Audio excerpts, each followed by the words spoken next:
Jonas, capítulo 1, verso 17, até o capítulo 2, verso 10. Abra sua Bíblia nesse texto. Jonas está entre os profetas menores. A gente esquece onde estão esses livros, não é verdade? Mas aí você lembra dos profetas maiores: Isaías, Jeremias, Lamentações de Jeremias, Ezequiel, Daniel. Depois vem os profetas menores: Oséias, Joel, Amós, Obadias, Jonas, Miqueias, Naum, Abacuque, Sofonias, Ageu, Zacarias, Malaquias. Decorou aí? Já decoraram, né? Então vamos, né? Vamos abrir esse texto. Depois de Obadias, nós estamos aí com Jonas. Jonas capítulo 1, versículo 17 até o capítulo 2, verso 10. Como vocês vão sentar mais tempo do que eu, vão ficar sentados mais tempo do que eu, vamos colocar em pé para ler essa passagem alternadamente.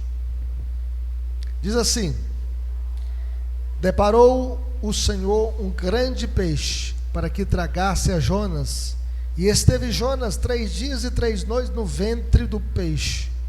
Então Jonas, do ventre do peixe, orou ao Senhor seu Deus e disse: na minha angústia clamei ao Senhor, e ele me respondeu. Do ventre do abismo gritei, e tu me ouviste a voz, pois me lançaste no profundo, no coração dos mares, e a corrente das águas me cercou. Todas as tuas ondas e as tuas vagas passaram por cima de mim. Então eu disse: lançado estou diante dos teus olhos. Tornarei porventura a ver o teu santo templo? As águas me cercaram até a alma, o abismo me rodeou, e as algas se enrolaram na minha cabeça. Desci até os fundamentos dos montes, desci até a terra, cujos ferrolhos se correram sobre mim para sempre. Contudo, fizeste subir da sepultura minha alma, ó Senhor meu Deus. Quando dentro de mim desfalecia a minha alma, eu me lembrei do Senhor, e subiu a ti a minha oração no teu santo templo. Os que se entregam à idolatria vã abandonam aquele que lhes é misericordioso, mas com a voz do agradecimento eu te oferecerei sacrifício. O que votei pagarei, ao Senhor pertence a salvação. Falou, pois, o Senhor ao peixe, e este vomitou a Jonas na terra. Que Deus nos abençoe. Tá bom o som aí, não mexe no som mais não. Tá ótimo. Eu estou aqui, atento no som. Vamos orar ao Senhor. Pai querido, muito obrigado, Deus, pela tua palavra que fala ao nosso coração. Que o Senhor possa receber o nosso culto, receber a nossa oração e falar conosco, Deus, pois nós queremos ouvir a tua voz. Esse texto foi inspirado pelo Espírito Santo. Nós queremos, ó Deus, entendê-lo e aplicá-lo na nossa vida. É o que pedimos e te agradecemos no nome de Jesus. Amém. Você trouxe uma água para mim, seu galardão está aumentando, tá bom? Deus abençoe.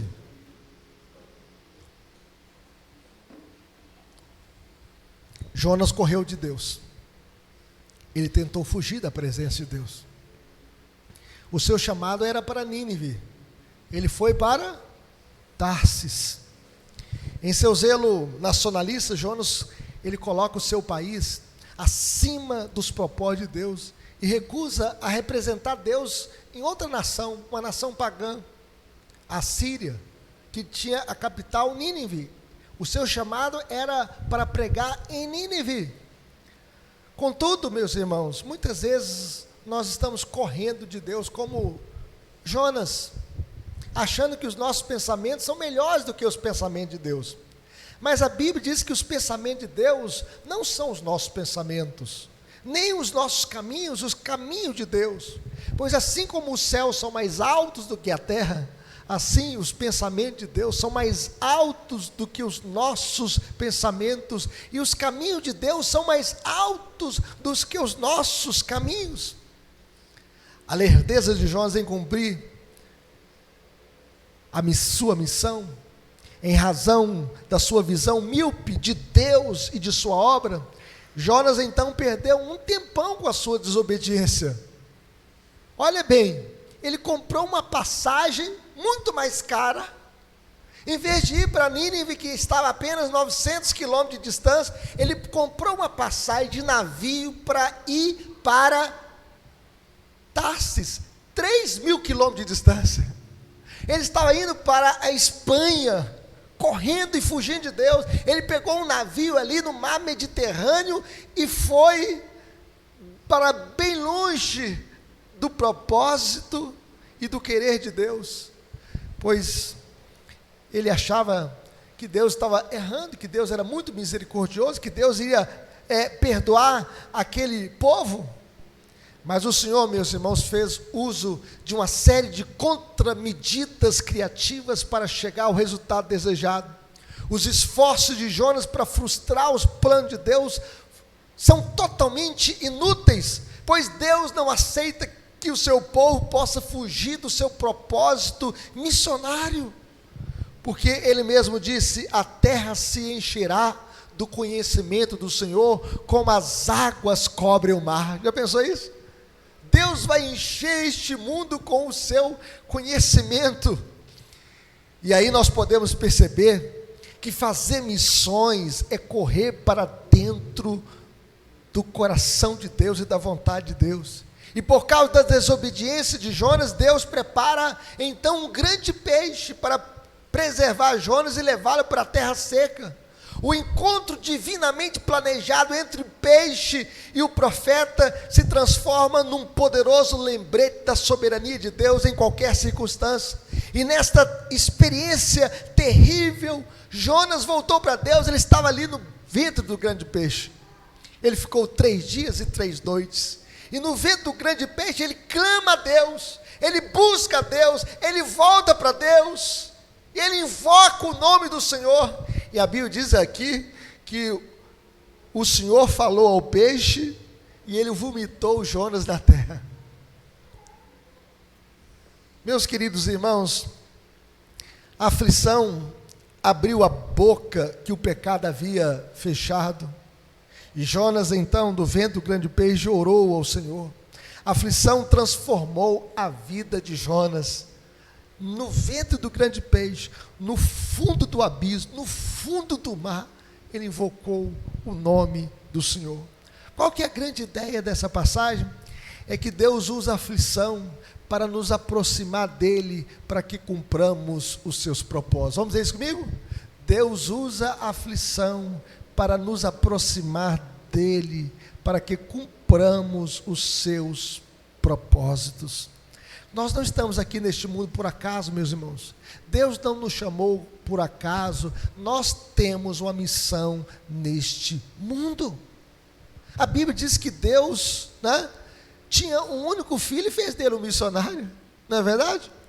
Porque Deus amou o mundo o quê? De tal maneira que deu o seu filho unigênito, para que todo aquele que nele crê não pereça, mas tenha o quê? A vida eterna. E aqui nós podemos perceber que Deus também tinha um propósito missionário na vida de Jonas. E Jonas deveria entender que a missão de Deus não era apenas para Israel, mas para todas as nações. Israel, meus irmãos, ele tinha um propósito de ser como um imã, atrair as nações para Deus e de levar o conhecimento de Deus para todas as nações da terra.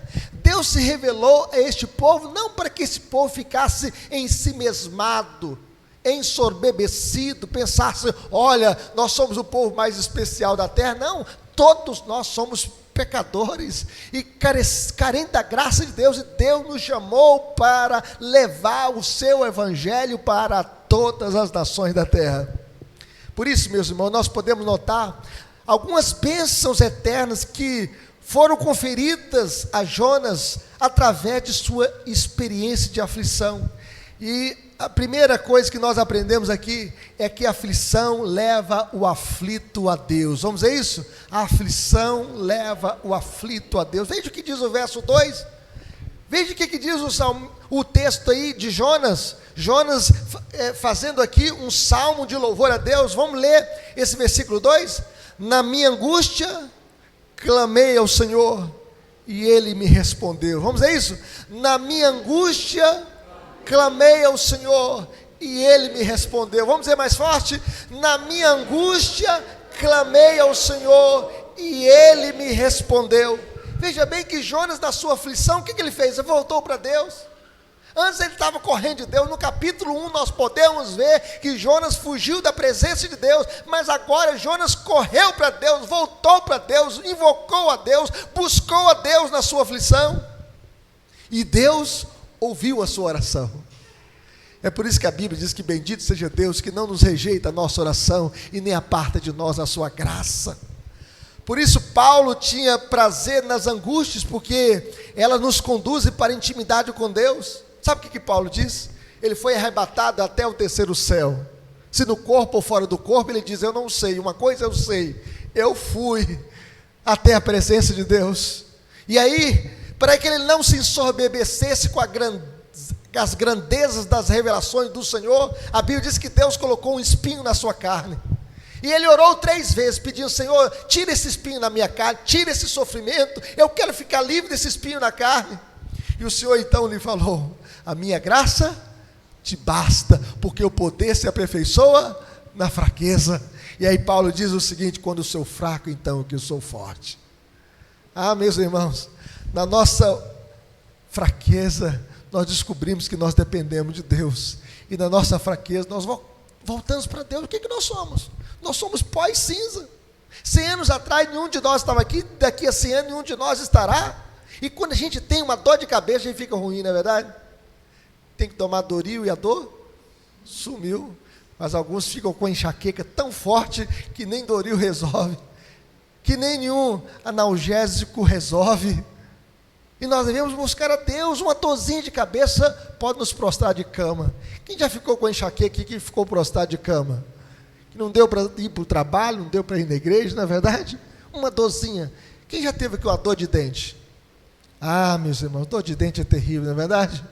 A gente tem que procurar o dentista logo, senão a gente, fica com aquele dente latejando dentro da boca da gente, e a gente pede, para tirar, caso não resolva a obturação, porque a dor incomoda.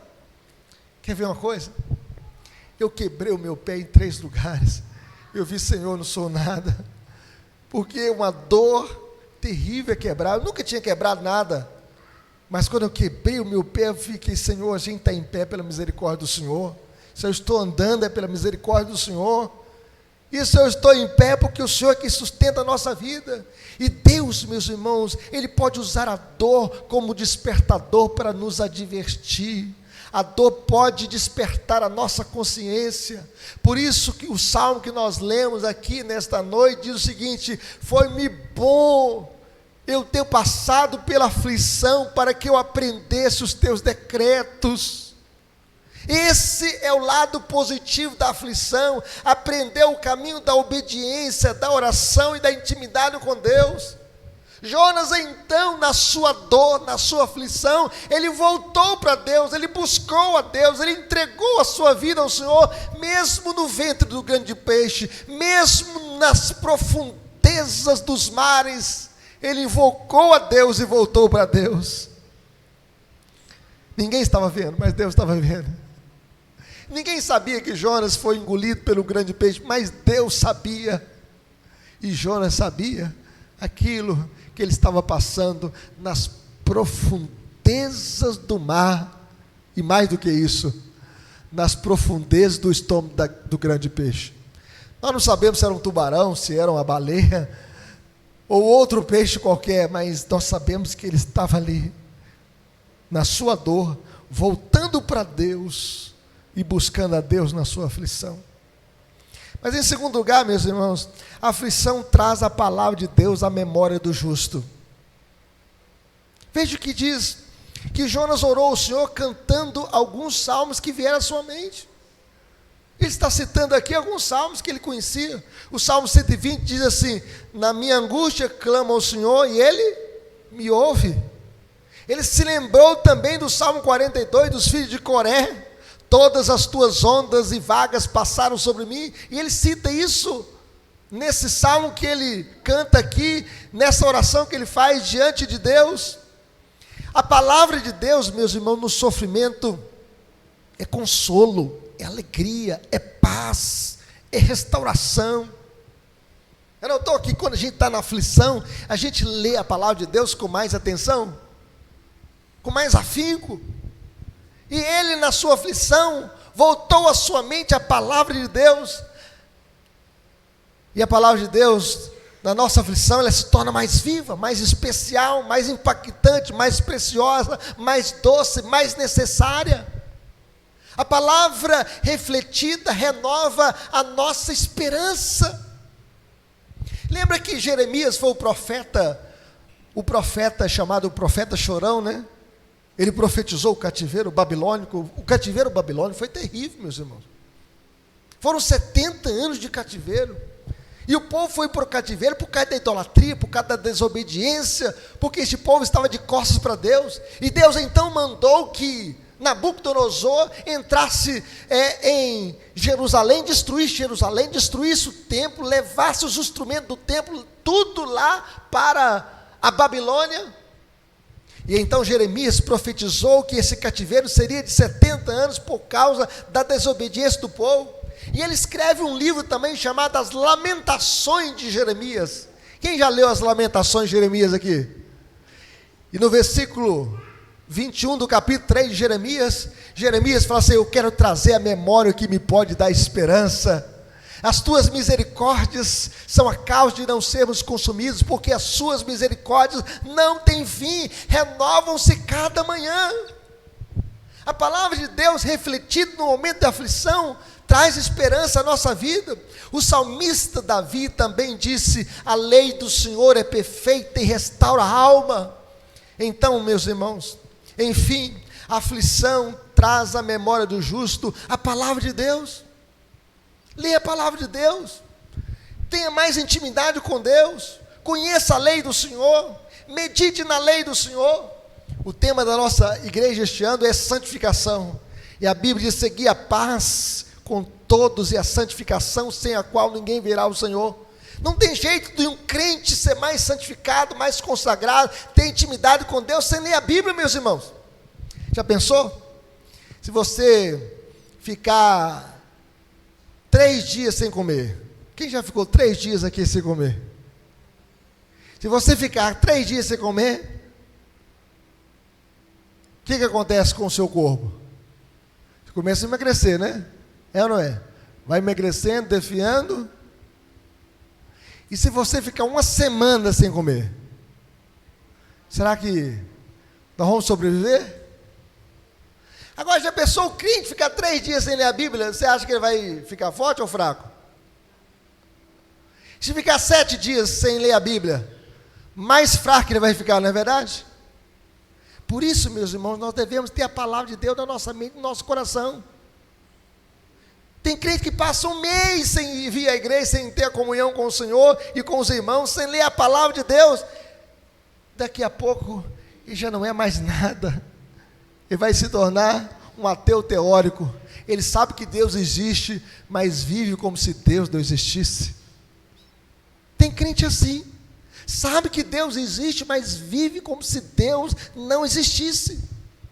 Ele dorme como um cavalo, porque não ora a Deus, não fala com Deus, e levanta como um jumento, sem buscar a Deus, sem agradecer a Deus, sem invocar o nome do Senhor.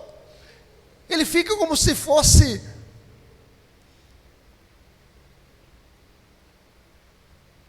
com um pensamento vazio, com o coração endurecido, empedernido, como se fosse um animal. Pastor, a Bíblia fala isso, que a gente pode se tornar assim? Vocês acham que sim ou não? Eu quero ler 2 textos com os irmãos. Salmo 32, olha o que o salmista Davi diz, no Salmo 32, veja o que diz aí, o versículo 9, vamos ler comigo? Vamos ler? Não sejais como o cavalo a mula, sem entendimento, os quais com freios e cabreços são dominados, de outra sorte não te obedece. Pastor, o senhor foi muito duro, falou que eu durmo como um cavalo, levando como uma mula, né? Como um jumento. A Bíblia fala aqui conosco: não sejais como o cavalo ou a mula. Vamos ver o profeta Isaías, capítulo 1. Veja o que diz o profeta Isaías, capítulo 1, versículo 3. Vamos ler juntos? Todos juntos? O boi conhece o seu possuidor, e o jumento o dono da sua manjedoura, mas Israel não tem conhecimento, o meu povo não entende. Meus irmãos, falou aqui que o povo estava pior do que o jumento? Pior do que o boi? O boi conhece o seu possuidor. Quem já foi aqui num curral, no momento da ordenha? Já foram? Meu irmão tira leite, né? Ele chama assim, mimosa. Aí o bezerro sai lá e vai lá na mãe dele. Você já viu assim, alguém chamar assim? Não é assim? O outro chama lá, estrela. Aí o bezerro sai, entende a voz do vaqueiro e vai lá na vaca. O boi conhece o seu possuidor. Mas o texto fala que o jumento e o jumento dono da sua manjedoura, mas Israel não tem conhecimento, o meu povo não entende. Veja como nós ficamos brutalizados, empedernidos, endurecidos e perdemos o entendimento, irmãos. Quando a gente não tem a sensibilidade de Deus, veja que nas profundezas dos mares, na dor, na aflição, Jonas voltou o coração para Deus, e a palavra de Deus então veio à sua memória, ele passou a meditar na palavra do Senhor, e a Bíblia chega a dizer o seguinte: o meu povo está sendo destruído porque lhe falta o conhecimento. E o Senhor Jesus chega a dizer o seguinte: conhecereis a verdade, e a verdade vos libertará. Louvado seja Deus. Vamos conhecer a Deus, meus irmãos, mais e mais. Vamos ter intimidade com Deus. Vamos amar o Senhor Jesus mais do que tudo na nossa vida. E que a palavra de Deus esteja no nosso coração, porque Jesus fez uma oração por nós, Antônio, quando ele estava ali, na oração sacerdotal, ele orou: Pai, santifica-os na verdade, e a tua palavra é a verdade. Levanta a sua Bíblia, sei bem alto assim comigo, e que você possa saber que você estava naquela oração de Jesus. Ele orou pela sua igreja dizendo: Pai, santifica-os na verdade, e a tua palavra é verdade. Vamos dizer isso mais forte?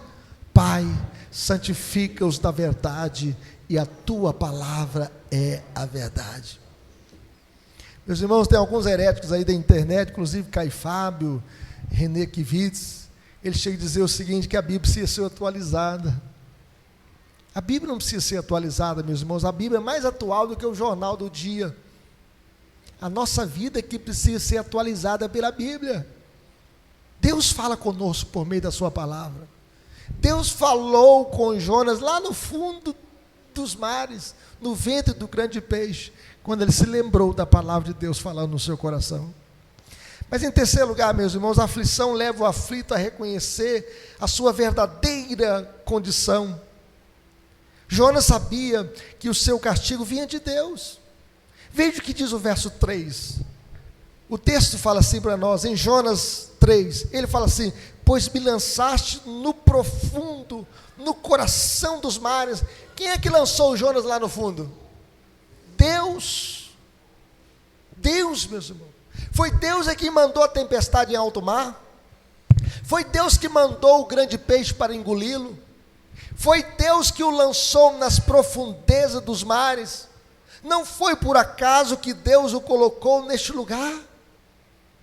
Ao hino do nosso cenário fala assim: as tuas mãos dirigem o meu destino, acasos para mim não haverá. O grande Pai vigia o meu caminho, e sem motivo não me afligirá. Quando Deus nos aflige, meus irmãos, Ele tem um propósito de nos conduzir para pertinho dEle, para que conheçamos a sua vontade, e para que cumpramos os seus propósitos. Jonas reconheceu o seu erro. Veja o que diz o verso 4, ele fala assim: lançado estou diante dos teus olhos, tornarei porventura ver o teu santo templo. Eu vou voltar para o teu santo templo. O profeta, ele foi expulso 3 vezes. Primeiro, ele foi expulso do navio. Segundo, ele foi expulso da presença de Deus. Terceiro, ele foi vomitado pelo grande peixe. Não foi o texto aqui que fala aqui? Ele fugiu da presença de Deus e depois Deus mandou que o grande peixe o vomitasse. Parece que tem um peixe que queria ele lá dentro, né? Meus irmãos, ser expulso da presença de Deus foi sem dúvida a experiência mais amarga do coração de Jonas. Pois o pecado, meus irmãos, causa uma separação entre nós e Deus. E a primeira expulsão da presença de Deus ainda está na memória coletiva de todo ser humano. Pois em Adão, todos nós fomos expulsos do paraíso. Todos nós fomos lançados fora do paraíso.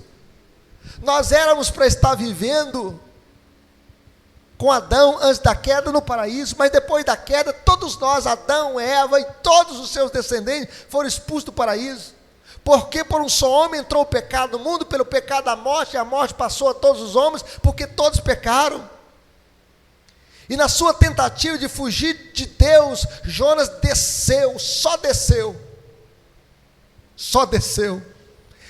de Gate a Éfe, sua cidade natal, nas montanhas da Galiléia para Jope, às margens do mar Mediterrâneo.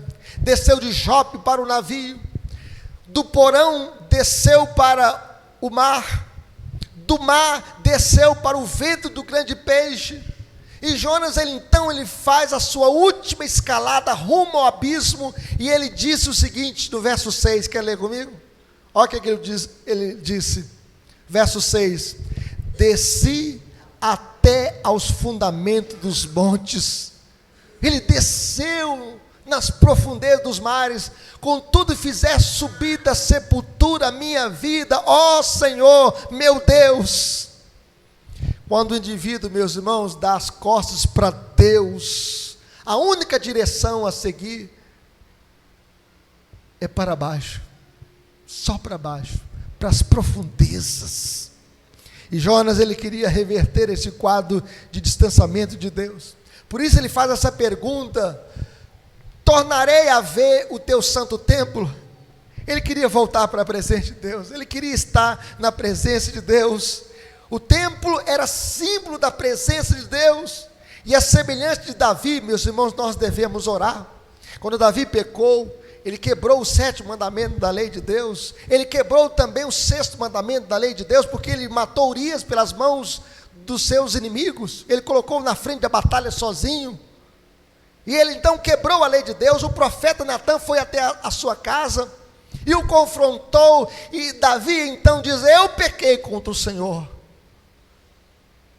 E ele escreveu o Salmo 32, um salmo de arrependimento, escreveu também o Salmo 51, e ele chega a dizer no Salmo 51, não me repulses da tua presença, nem me retires o teu Santo Espírito. Davi, ele chora diante de Deus, ele escreve esse salmo. Vejam bem, meus irmãos, que a Bíblia não esconde o passado de ninguém. A Bíblia mostra que todos pecaram e carecem da glória de Deus, até Davi, um homem segundo o coração de Deus, um homem que escreveu 73 salmos que nós temos em nossa Bíblia, dos 150 salmos, um homem que tocava ali a sua harpa de maneira harmoniosa, em adoração a Deus. Ele pecou contra Deus, ele pede a Deus: Senhor, não me repulse da tua presença, e nem me retires o teu Santo Espírito. Davi não havia perdido a sua salvação, mas ele perdeu a alegria da salvação. Por isso ele diz: restitui-me, Senhor, a alegria da tua salvação. Cria em mim, ó Deus, um coração puro, e renova dentro de mim um espírito inabalável. Quando a gente está em pecado, meus irmãos, a gente perde a alegria da salvação. A gente perde a alegria de estar junto com o povo de Deus. A gente perde a alegria de ler a palavra do Senhor. A gente quer mais fugir de Deus do que correr para Deus. A pior tragédia do mundo, meus irmãos, é perder a comunhão com Deus. Essa é a pior tragédia do mundo. Jonas, no ventre do grande peixe, ele reconheceu que ele tinha um pacto com Deus. E no verso 9 ele fala assim: pagarei ao Senhor os meus votos, o que votei, pagarei. E ali no coração dos mares, ele renovou a sua aliança com Deus. Ele iria cumprir os seus votos ao Senhor. Ele deveria ser profeta em Nínive, cumprindo o seu propósito missionário de levar a palavra de Deus para uma nação pagã, para um povo pagão, para um povo que estava na escuridão, para que este povo conhecesse a luz de Deus. Em quarto lugar, meus irmãos, a tribulação traz o aflito à realidade da salvação. Vamos ler comigo o verso 9, todos juntos. Jonas capítulo 2, verso 9.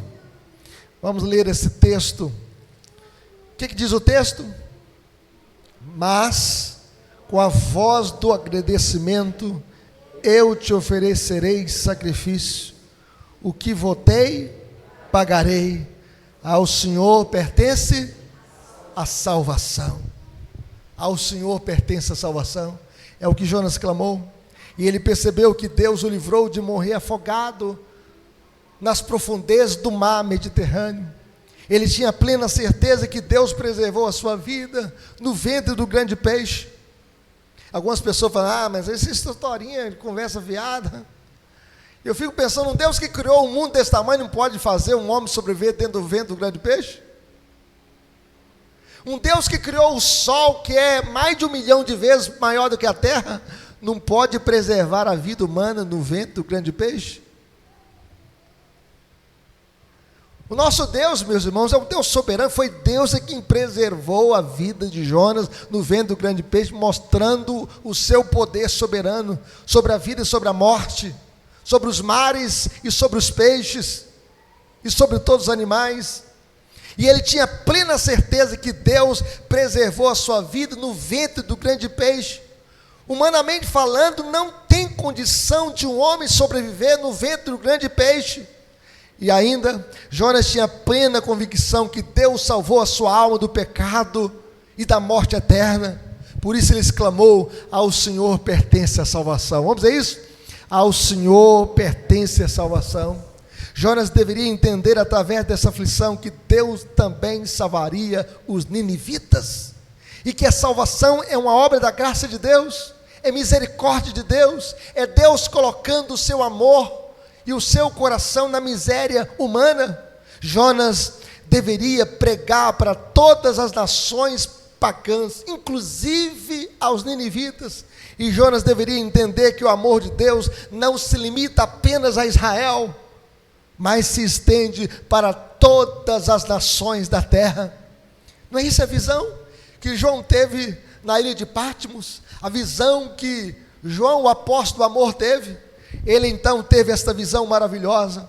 No capítulo 7, verso 9 a 10, ele viu uma grande multidão que ninguém podia enumerar, de todas as nações, tribos, povos e línguas, em pé, diante do trono, diante do Cordeiro, vestidos de vestiduras brancas, com palmas nas mãos, e clamando em grande voz, dizendo: ao nosso Deus que se assenta no trono, e ao Cordeiro pertence a salvação. Louvado seja Deus. Todas as nações, já pensou? Naquele dia final, quando Jesus vier, todas as nações, todos os povos, todas as tribos, todas as línguas em pé, diante do trono, diante do Cordeiro, clamando: ao Senhor pertence a salvação. Louvado seja Deus. Por isso, meus irmãos, eu concluo essa mensagem dizendo: ao Senhor pertence a salvação. O que isso significa?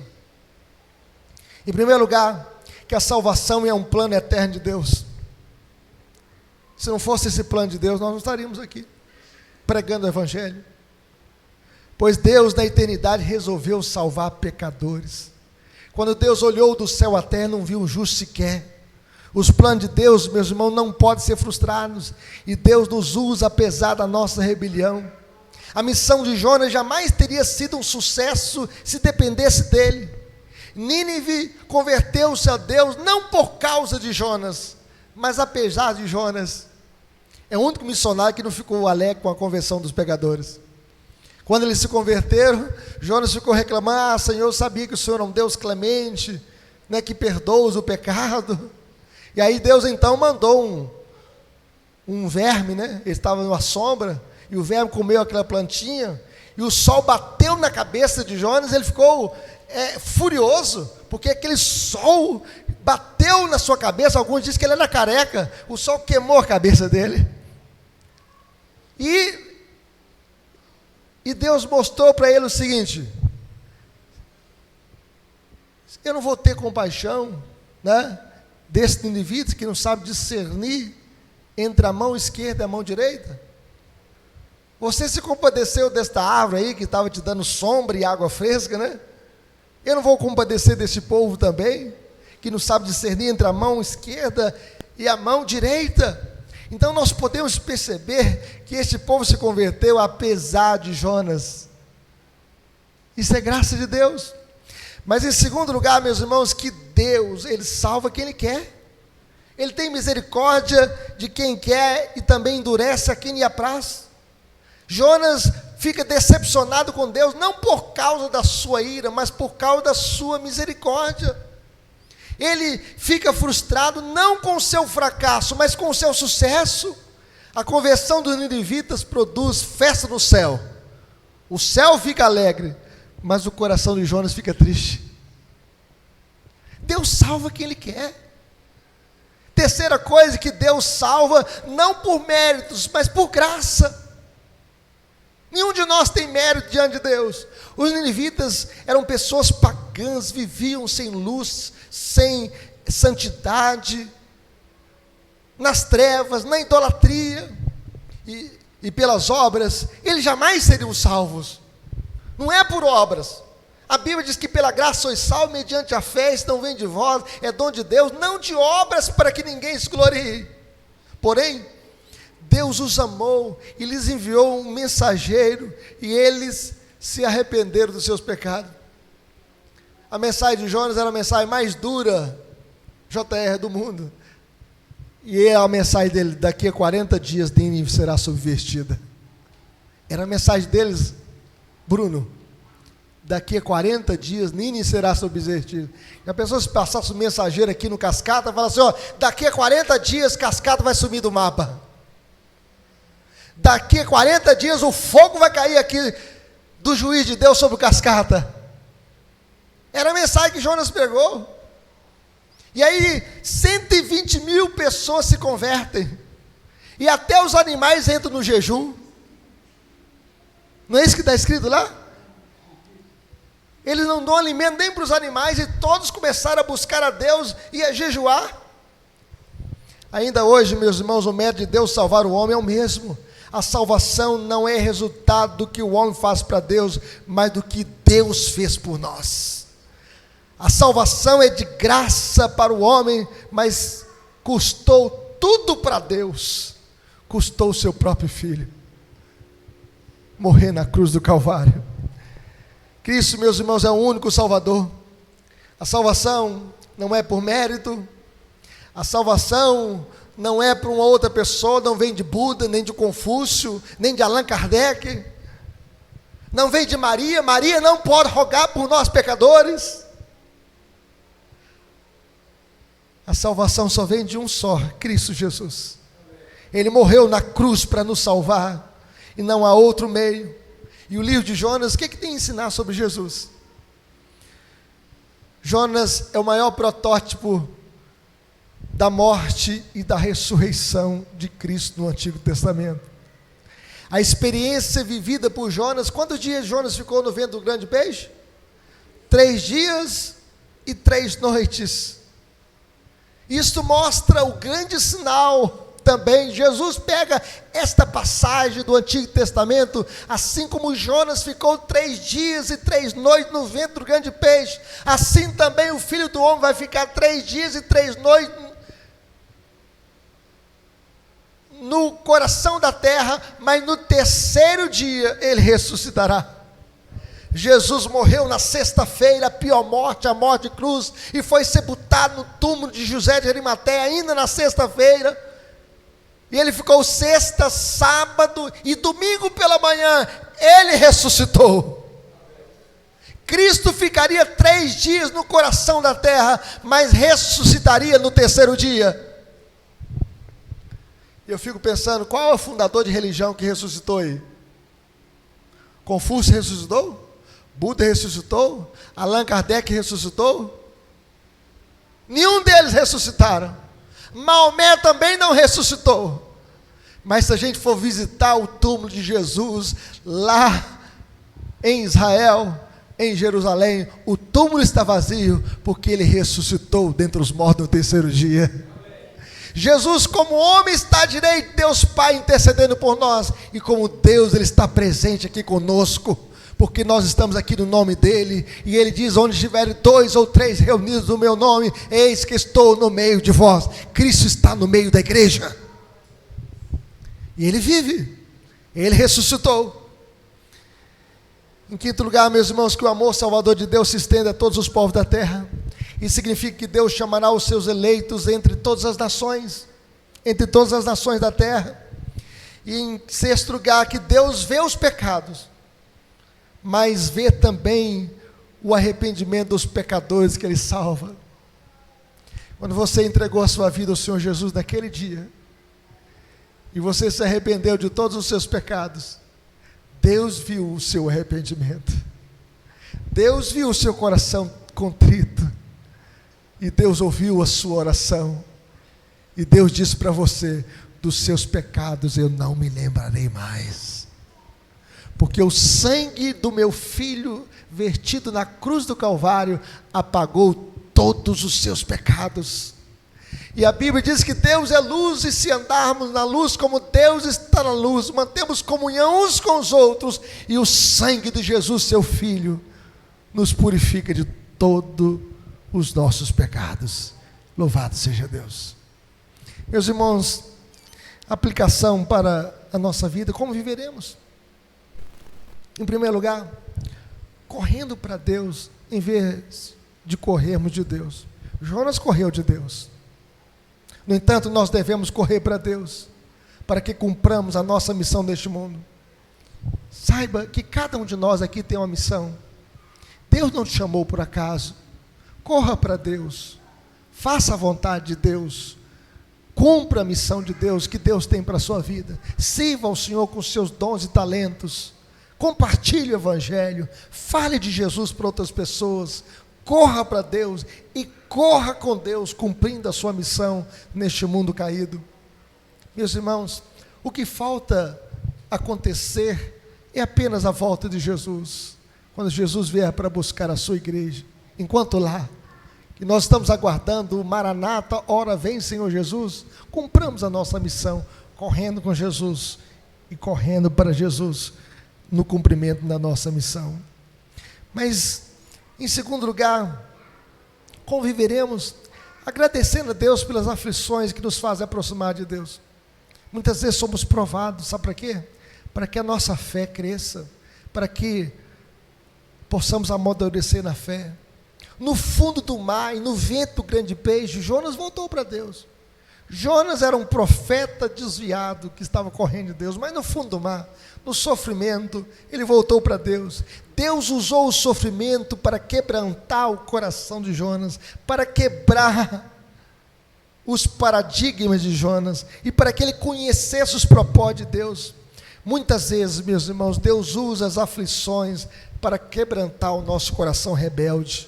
Na dor, Jonas voltou para Deus, e a Bíblia diz o seguinte, que sabemos que todas as coisas cooperam para o bem daqueles que amam a Deus, daqueles que são chamados segundo o seu propósito.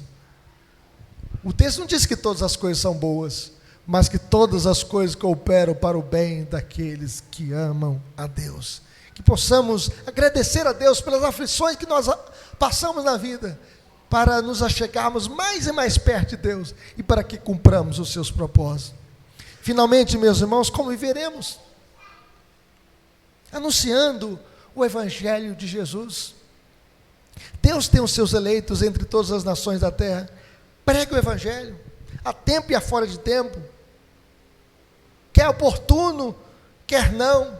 E Jesus chega a dizer o seguinte, olha o que Jesus disse: ide, portanto, Fazei discípulos de todas as nações, batizando-os em nome do Pai, do Filho e do Espírito Santo, ensinando-os a guardar todas as coisas que vos tenho ordenado, e eis que estou convosco todos os dias, até a consumação dos séculos. Ide e pregai o Evangelho a toda criatura. Nós não podemos nos calar, meus irmãos. O dia que a igreja calar, as pedras clamarão. Eu lembro que na pandemia, muitos templos foram fechados. E a nossa igreja ficou de templos abertos, de portas abertas, pregando o Evangelho. Nós transmitimos o culto pelas redes sociais, usamos os recursos, não tínhamos recurso da transmissão, fizemos o recurso da transmissão para levar o Evangelho. E naquele vírus terrível, um vírus invisível que matava as pessoas, um problema respiratório sério, que atingia vários órgãos do organismo humano, veio uma frase na minha cabeça: se existe um vírus invisível que pode matar, existe um Deus invisível que pode nos guardar e nos proteger e nos livrar de todo mal. Nós devemos confiar no Senhor e saber que mesmo diante das situações adversas da vida, nós devemos cumprir a nossa missão. E isso aqui me faz lembrar que mesmo diante das guerras, mesmo diante das pandemias, mesmo diante das oposições e das lutas, nós devemos continuar pregando o Evangelho da graça de Deus. Eu me lembro de Simon, quando veio para o Brasil com 26 anos de idade, ele tinha a oportunidade de pregar lá nos Estados Unidos, e alguém falou assim com ele: Simon, você vai vir aqui para o Brasil, lá tem febre amarela, você pode morrer de febre amarela. E Simon falou assim: o lugar mais seguro do mundo é o centro da vontade de Deus. E aqui ele veio plantar a igreja presbiteriana do Brasil, com 26 anos de idade, ainda solteiro.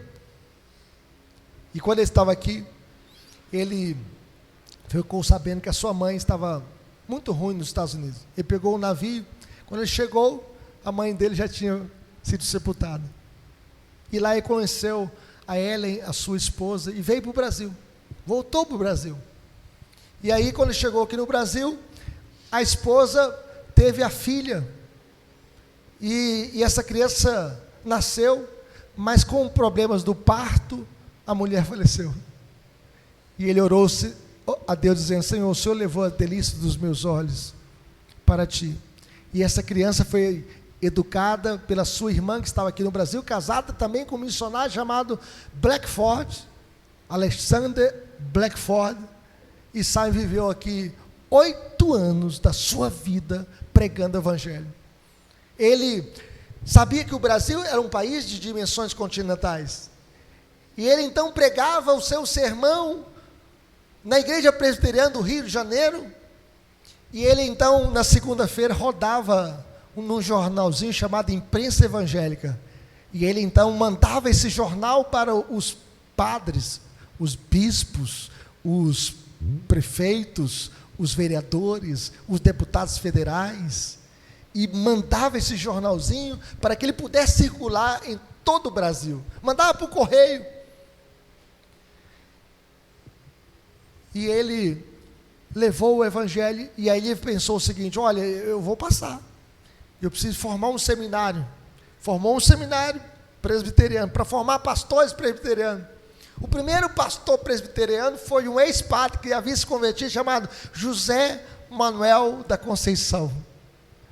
E esse padre se converteu e foi ordenado ao sagrado ministério como pastor presbiteriano, e por onde ele passava, ele era um missionário itinerante, e por onde ele passou, hoje tem uma igreja presbiteriana.